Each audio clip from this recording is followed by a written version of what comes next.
주의 강림과 제단 문제. 이사야 19장 19절에서 22절. 서론. 주님께서 강림하실 때는 극도로 인심이 악화되고 극도로 기근이 오고 극도로 미혹이 오고 극도로 두려운 일이 올 것이니 이러한 때에 어떠한 교회가 남는 제단이 될 것이냐 하는 것을 깊이 생각할 문제이다. 이와 같은 어려운 시험이 올 때에도 남는 제단은 다음과 같은 제단이다. 1. 여호와만을 위한 제단이다. 19절. 그날의 애굽 땅 중앙에는 여호와를 위하여 제단이 있겠고 그 변경에는 여호와를 위하여 기둥이 있을 것이요. 여기에 여호와를 위하여 제단이 있게 된 것은 교파를 초월한 하나님의 중심에서 이루어진 제단이니 하나님은 그 제단을 중심에서 당신의 뜻을 나타내기도 하고 이루어지게도 할 것이다. 2. 시대적인 증거가 되는 제단이다. 20절 상반절. 이것이 애굽 땅에서 만군의 여호와를 위하여 징조와 증거가 되리니 하나님은 시대를 따라 역사하시되 제단 없이 역사가 있을 수 없다는 것이다. 율법 시대가 지나고 은혜 시대가 올 때 부활을 증거하기 위한 제단은 마가 요한의 다락방이었다. 이와 같이 환란이 일어날 재앙시에 대표적인 표적과 증거가 나타나는 제단은 큰 교파를 중심하지 않는 여호와의 제단이다. 3. 압박을 받은 자들이 여호와께 부르짖는 제단이다. 20절 중반절. 이는 그들이 그 압박하는 자들로 말미암아 여호와께 부르짖겠고 이것은 극도로 악화된 사회, 극도로 미혹이 심한 세상에서 악화를 이기고 미혹을 이기고 살려는 사람은 필연코 압박을 받게 될 것이니 이들은 하나님께 부르짖지 않을 수 없는 사정을 만나게 될 것이다. 4. 하나님께서 환란에서 건져내기 위해서 세운 제단이다. 20절 하반절. 여호와께서는 그들에게 한 구원자, 보호자를 보내사 그들을 건지실 것임이라. 이 제단에 모인 사람들은 구원자, 보호자를 하나님께서 보내어 건져주실 것을 받게 될 것이니 이때 하나님은 살아계신다는 것을 악한 세상은 알게 될 것이다. 결론. 하나님께서 이와 같은 제단을 통하여 역사함으로 많은 사람이 회개하고 하나님께 돌아오므로 큰 개혁이 일어날 것이다. 22절. 하나님은 언제나 어려운 일이 올 때는 약하고 가난하고 압박받는 사람들에게 나타나셔서 역사하는 것은 과거와 현재와 미래에도 이때 특히 재림시의 역사는 세계적인 큰 역사가 될 것이다. 인간 종말의 제단 문제. 이사야 19장 19절에서 25절. 인간이라는 것은 종교가 없이 살 수 없고 종교라는 것은 제단이 없이 있을 수 없다. 그러므로 우리는 인간 종말에 반드시 있어야 할 제단은 어떠한 제단이라는 것을 알아야 한다. 언제나 하나님께서는 그 시대에 사람에게 역사하실 때 제단을 중심하여 역사하셨다. 양심시대 말기의 노아의 제단, 언약시대 아브라함의 제단, 율법시대의 유월절 제단, 은혜시대의 다락방 제단이 있었고 인간 종말에 여호와를 위하여 제단이 있을 것을 본문에 말씀하셨다. 인간 종말에 여호와를 위한 제단은 어떠한 제단이라는 것을 본문으로 증거한다. 1. 중앙제단 19절. 그날의 애굽 땅 중앙에는 여호와를 위하여 제단이 있겠고 그 변경에는 여호와를 위하여 기둥이 있을 것이요. 주 재림 시기에 극도로 인심이 악화되고 경제가 혼란하고 정치가 부패되고 세계가 미혹을 받는 때에 중앙재단이라는 것은 그 재단을 통하여 재앙의 날에 구원을 받는 역사가 일어날 곳을 뜻한다. 오늘날 많은 교회가 있지만 진노의 날에 많은 사람을 구원해 주는 역사가 무엇인지 알지 못하는 교회가 많다. 진노의 날에 영육이 구원을 받는 역사가 일어나는 데 있어서는 어느 교파를 중심한 것이 아니고 한 재단이 나타나서 그 재단을 중심하여 역사가 일어나므로 새 시대가 올 것을 가르친 것이 오늘 본문이다. 나는 여기에 대하여 증거할 말이 있다. 이것은 1964년 9월 5일 밤에 하늘로부터 세미한 음성을 들었는데 그 음성은 다음과 같았다. 너는 이 산에 이사야 19장 19절과 같은 제단자리가 있으니 그곳을 찾아서 제단을 쌓고 말세의 종을 가르치라는 것이었다. 그날은 현 계룡산 쇠일수도원이 있기 전에 이 산에 기도하러 왔던 때이다. 그러나 나는 그 음성을 듣고도 주저하였다. 그런데 다음날 밤에 다시 알려오므로 마음의 충격을 받고 산을 편답하던 중 지금 쇠일수도원 자리를 찾게 되었다. 이런 말을 하면 모르는 사람들이 무슨 말을 할지 모르겠으나 그때 그 음성은 하나님의 말씀으로 분명히 나는 믿는 바이다. 오늘날 이루어지는 열매를 볼 때 분명히 이 재단이 중앙재단이 된다고 확신이 생긴다. 이 재단으로 말씀이 나려 각 나라로 문서운동이 나가기 시작하는 것을 볼 때 자연적으로 이 재단이 중앙재단이 될 것은 사실이다. 이 재단을 시작한 것은 하늘로부터 불이 내려 이 산을 덮고 불 가운데서 직접 명령이 내리므로 떨리는 마음을 가지고 그날부터 단돈 2,000원을 돌 위에 놓고 기도하면서 시작한 것이 1964년 9월 24일 쇠일수도원 개척의 날이 된다. 누구든지 이곳에 와서 보면 하나같이 이 말이 믿어질 것이다. 교파를 초월하여 중앙재단이 있으므로 각 교파의 숨은 종들은 지금도 하나같이 호응하는 바이다. 2. 표적과 증거 20절 상반절 이것이 애굽 땅에서 만군의 여호와를 위하여 징조와 증거가 되리니 이는 그들이 그 압박하는 자들로 말미암아 여호와께 부르짖겠고 언제나 하나님은 그 시대의 역사가 나타날 적에 한 곳에 먼저 역사가 일어나서 모든 사람들이 그 역사를 따라오게 한 것이 분명하다. 그러므로 앞으로도 주님이 재림할 때 나타나는 역사는 한 곳에서부터 일어나서 그 시대 사람에게 표적과 증거로 보여줄 것이다. 오늘날 교회가 아무런 역사 없이 재림의 주를 맞이할 수는 없을 것이다. 그러므로 재단 중심으로 역사가 일어나되 기둥같이 굳게 서는 종들로 말미암아 큰 증거가 나타나므로 모든 사람들이 그 역사를 따라오게 된다. 3. 구원과 보호 20절 하반절 여호와께서는 그들에게 한 구원자, 보호자를 보내사 그들을 건지실 것임이라. 세계 인류가 구원을 받고 보호를 받는 일은 반드시 재단을 중심하여 일어날 것이다.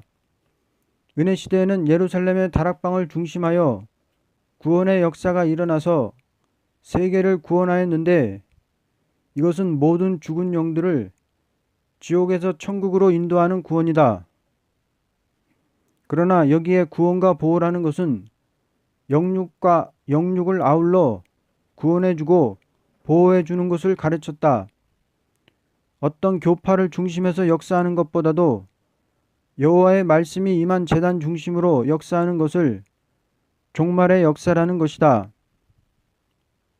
지금 아무리 각 교파에서 세일수도원을 압박하지만 필연코 승리는 세일수도원에 있을 것은 사실이다.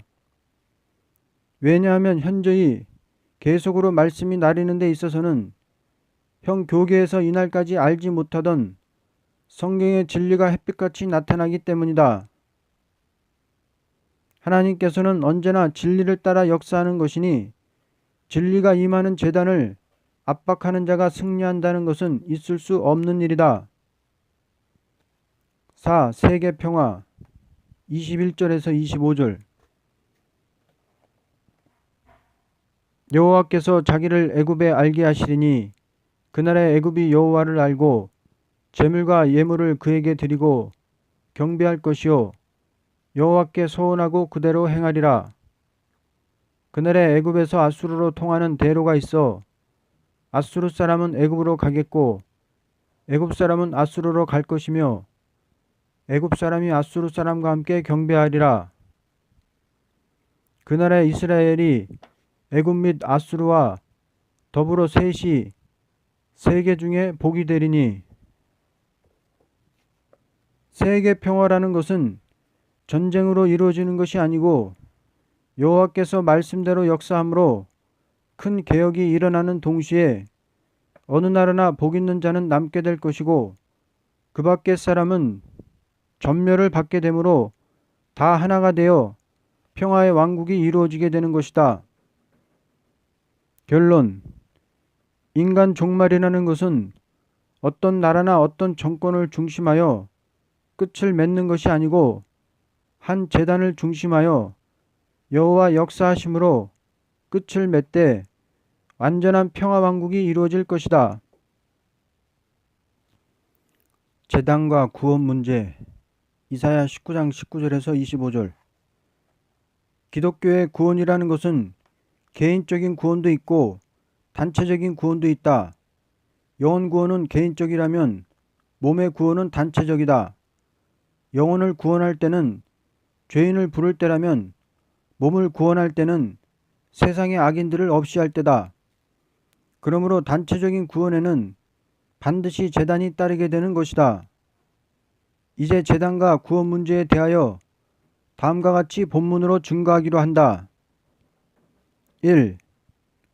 여호와를 위한 제단과 구원 문제 19절에서 20절 그날의 애굽 땅 중앙에는 여호와를 위하여 제단이 있겠고 그 변경에는 여호와를 위하여 기둥이 있을 것이요 이것이 애굽 땅에서 만군의 여호와를 위하여 증조와 증거가 되리니 이는 그들이 그 압박하는 자들로 말미암아 여호와께 부르짖겠고 여호와께서는 그들에게 한 구원자 보호자를 보내사 그들을 건지실 것임이라. 오늘의 많은 교회가 있지만 그 단체로는 진노의 날에 몸이 구원을 받을 수 없다. 왜냐하면 쭉정이와 알곡이 섞여 있기 때문이다. 진노의 날의 단체적인 구원은 어떠한 시련이 온다 하여도 끝까지 부르짖는 자들이 합심하여 제단을 쌓게 됨으로 있는 것이다. 그러므로 하나님의 역사가 한 제단에 임하여 그 역사로 말미암아 완전 무장을 갖춘 자들이 남은 종이 되어 끝까지 부르짖는 가운데서 단체적인 구원을 받게 되는 것이다. 여호와께서 한 제단을 통하여 새 시대를 이루게 하시는 것은 그 제단을 중심하여 완전한 표적과 증거를 나타내기 위한 방법이다. 그러므로 그 제단에 나리는 역사를 반대하는 자는 여호와께서 응답을 내릴 수가 없다. 왜냐하면 하나님의 역사를 대적하는 일이기 때문이다. 응답이라는 것은 개인적인 응답도 있고 단체적인 응답도 있는 것이다. 그런데 종말에 몸을 구원하는 응답은 단체적으로 오는 응답이므로 여호와의 제단이 응답이 나리는 역사로만 있게 된다. 하나님께서 여호와의 제단에 나리는 역사로만 새로운 시대를 이루게 하시는 것은 심판하기 위한 방법이다.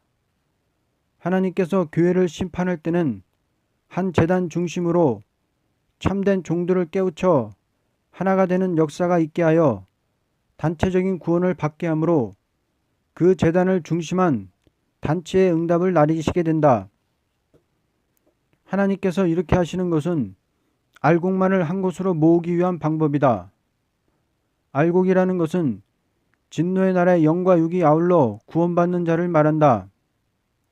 앞으로 어느 교파나 새 시대에 들어갈 알곡된 자들은 자동적으로 한 제단을 중심하여 뭉쳐지게 될 것이다.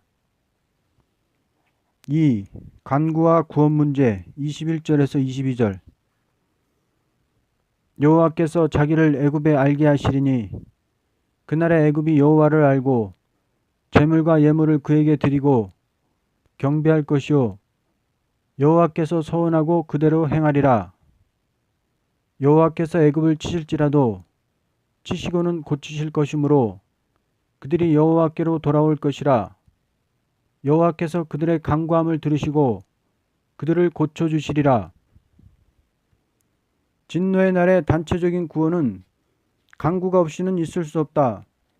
영원히 구원받는 것은 이미 중생을 받은 자가 하나님의 부르심을 받는 것이지만 진노의 날에 영육이 구원을 받는 것은 조금 더 원수를 두려워하지 않고 간구하는 기도 응답으로 특별 보호를 받게 되므로 구원을 받는 것이다. 단체적인 구원은 여호와께서 완전히 고쳐주는 일이 있으므로 영육이 아울러 구원을 받게 된다. 몸의 구원이라는 것은 여호와께서 완전한 몸이 되도록 고쳐주는 일이 있으므로 죽음을 맛보지 않고 새 시대의 영광을 누리게 되는 것이다. 3. 축복과 구원 문제 23절에서 25절. 그날에 애굽에서 아수르로 통하는 대로가 있어 아수르 사람은 애굽으로 가겠고 애굽 사람은 아수르로 갈 것이며 애굽 사람이 아수르 사람과 함께 경배하리라. 그날에 이스라엘이 애굽 및 아수르와 더불어 셋이 세계 중에 복이 되리니 이는 만군의 여호와께서 복주시며 이르시되 내 백성 애굽이여 내 손으로 지은 아수르여 나의 기업 이스라엘이여 복이 있을지어다 하실 것임이라. 영원히 구원받는 것은 은혜라면 몸이 구원받는 것은 축복이 된다. 이 축복이라는 것은 지상에서 받는 축복이다. 아브라함에게 약속한 말씀대로 어느 나라 민족이든지 특별히 축복을 받은 자들이 새 시대로 들어가게 되는 것이다. 이 축복은 단체적으로 받는 축복이다. 국경의 차별 없이 축복받은 사람들로 한 단체가 되어 새로운 나라가 이 땅에 이루어지는 것이다. 속죄라는 것은 영혼 구원의 역사라면 축복이라는 것은 몸의 구원을 뜻했다. 아담이 순종치 않았으므로 저주받았던 이 땅에 제단 중심으로 복된 나라가 이루어지는 것이다. 결론. 지금 많은 사람들은 제단에 대해서 등한해지고 개인적인 구원을 말하고 있다. 그러나 세상 끝날에 영육이 아울러 받는 구원은 단체적인 구원인 동시에 평화의 왕국이 이루어지는 것이다. 진노의 날에 여호와를 위한 제단 이사야 19장 19절에서 25절. 기독교는 율법 시대를 기하여 모든 선지들이 하나님께로 묵시를 받아 책을 기록할 때 하나님께 대한 세 가지 역사를 중심하여 기록했다. 첫째는 너그러이 용서하기 위한 하나님의 비밀을 말했고, 둘째는 진노의 날에 보호하는 비밀을 말했고, 셋째로는 새 땅 축복을 받는 일을 말한 것이 선지서의 3대 요지가 된다. 그러므로 율법 시대의 성전이 은혜 시대의 다락방으로 이루어진 것은 하나님은 제사를 받으실 때 진리를 따라서 그 시대의 말씀을 순종하는 제사라야 받으시기 때문에 예루살렘 성전의 제사는 기뻐하지 않고 마가 요한의 다락방에 남녀가 합심하여 기도하는 장소에 성령의 역사가 불로 임하는 동시에 모든 사람이 하나같이 방언을 하게 되었던 것이다. 그때 예루살렘 성전에서 제사하는 대제사장과 장로들은 맹렬히 다락방 교회를 박해했던 것이다. 그러나 다락방 교회는 세계를 정복하고 예루살렘 성전은 무너져 없어지고 만 것이다. 오늘 본문에 기록된 말씀은 은혜 시대가 지나고 진노의 날이 올 때 하나님의 보호를 받는 제단은 어떠한 제단이라는 것을 가르쳤다. 하나님은 언제나 제단이 없이는 역사할 수 없다. 그러므로 진노의 날에 여호와를 위하여 제단이 있다는 것을 가르쳤다. 이제 어떠한 제단이 되어야 진노의 날에 여호와를 위하여 진노의 날에 여호와 하나님의 보호를 받고 남은 제단이 되느냐 하는 것이 오늘 기독교에서 깊이 생각할 문제라고 본다. 만일 이것을 분명히 모르는 자가 된다면 헛된 수고를 할 수밖에 없을 것이다. 이제 본문에서 어떠한 제단이 되어야 하느냐에 대하여 가르치고 있다.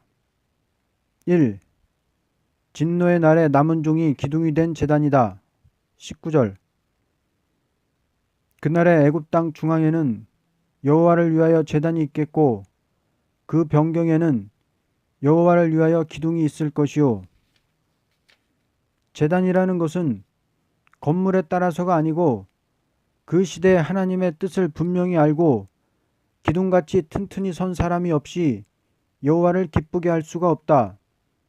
3년 6개월 감을 때 엘리야는 흔들리지 않고 담대히 서서 제단을 쌓고 손들어 기도할 때 800여 명 바알 선지를 쳐부수는 승리를 이루었던 것이다. 제단이라는 것은 다수가 모인다고 여호와께서 기뻐하는 것이 아니오. 적은 수라도 기둥이 될 때 하나님은 그 종을 통하여 승리하도록 응답을 나리는 것이다. 언제나 하나님은 담대한 사람이 올리는 제사를 기뻐히 받기 때문이다. 2. 표적과 증거가 된다. 20절. 이것이 애굽 땅에서 만군의 여호와를 위하여 징조와 증거가 되리니 이는 그들이 그 압박하는 자들로 말미암아 여호와께 부르짖겠고 여호와께서는 그들에게 한 구원자 보호자를 보내사 그들을 건지실 것임이라. 하나님은 언제나 인간의 힘으로 어찌할 수 없는 난관을 당할 때에 담대히 부르짖는 제단에 하나님은 오셔서 그 시대 사람이 깨닫도록 표적과 증거를 보여준 것이다. 앞으로 남은 교회가 되려 할 때 초자연적인 역사가 표적과 증거로 나타나야만 될 것이다.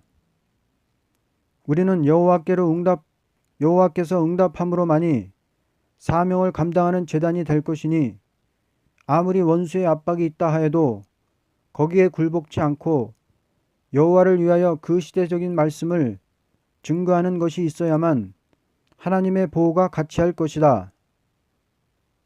오늘에 많은 사람이 예비하고 있지만 주님 오실 때까지 강하게 역사하는 교회는 여호와를 위한 제단이라고 보게 된다. 3. 대승리를 이루는 제단이다. 21절 22절. 여호와께서 자기를 애굽에 알게 하시리니 그날에 애굽이 여호와를 알고 제물과 예물을 그에게 드리고 경배할 것이요 여호와께 서운하고 그대로 행하리라. 여호와께서 애굽을 치실지라도 치시고는 고치실 것이므로 그들이 여호와께로 돌아올 것이라. 여호와께서 그들의 간구함을 들으시고 그들을 고쳐주시리라. 기독교의 승리라는 것은 개혁을 일으키는 데 있는 것이니 이 개혁이라는 것은 하나님께서 제단을 통하여 응답을 나림으로 큰 변동을 일으키는 열매를 보게 된다. 악한 세상을 평화로운 새 시대를 이루는 것은 어느 교파를 중심한 데서가 아니고 인간의 어떤 정치나 무력으로 되는 것이 아니오 하나님께서 당신을 위한 제단을 중심하여 세계 통일의 완전한 평화 왕국을 이루도록 역사하심으로만이 되는 것이다. 그러므로 모든 난제 해결은 여호와를 위한 제단이 없이는 도저히 있을 수 없다는 것을 알아야 할 것이다. 우리는 예배하는 것이 목적이 아니오 예배를 하나님이 응답하고 하지 않는 것이 큰 문제라고 생각지 않을 수 없다. 진노의 날에 남은 제단은 진노의 날에 하나님의 뜻의 비밀을 바로 알아서 그 뜻에 순종하는 제단이 아니고는 아무런 열매가 없을 것이니 난국을 당한 이때에 여호와를 위한 제단을 바로 쌓는 것이 급선 문제라고 본다. 결론. 어느 나라나 여호와를 위하여 옳은 제단을 쌓던 사람은 다 하나가 되어 새로운 시대를 이루어 원수의 나라가 다 이스라엘과 하나가 된다는 것을 23절에서 25절까지 가르쳤다. 가장 복 있는 자는 여호와를 위하여 응답받는 제단을 쌓는 자라고 보게 된다. 아멘.